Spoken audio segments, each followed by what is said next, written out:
মাছ ভাজা হচ্ছে। এই যে এখানে মাছ আছে, মাছটা আছে। শুভচন্দ্র পুজো হয়েছে মায়ের বাপের বাড়ি দুমকা জেলা হচ্ছে ওইখানে কপি দিয়ে আলু দিয়ে তখন তো সেজু মাইমা বেশি ছিল, বদ্দি ভাই রান্না সেজু করছে। মাইমাকে দিয়ে ইয়ে করেছিল। এই যে বদ্দি ভাই রান্না করছে না এখানে। এবং তোর বিয়ের পরেও সেই তাই, মানে বাবাকে বলে দিয়েছিল বাচ্চা দিতে দিয়ে মাছের রান্না, বাচ্চারা আছে।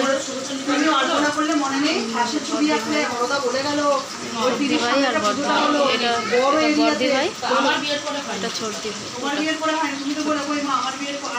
দেখুন বন্ধুরা রান্নাটা কেমন। আমার বিয়ের পরে হয় বর্দা মানে মানে ওই শুনলাম না পুজো করাবে। আচ্ছা তোমাদের হচ্ছে পুজো হয়, শুভচন্দ্র পুজো হচ্ছে। হ্যাঁ আমাকে যে করিয়েছে, আমার তোমার বিয়ে করা হচ্ছে, হ্যাঁ আমি তো করলাম। তাহলে এবার তুমি মা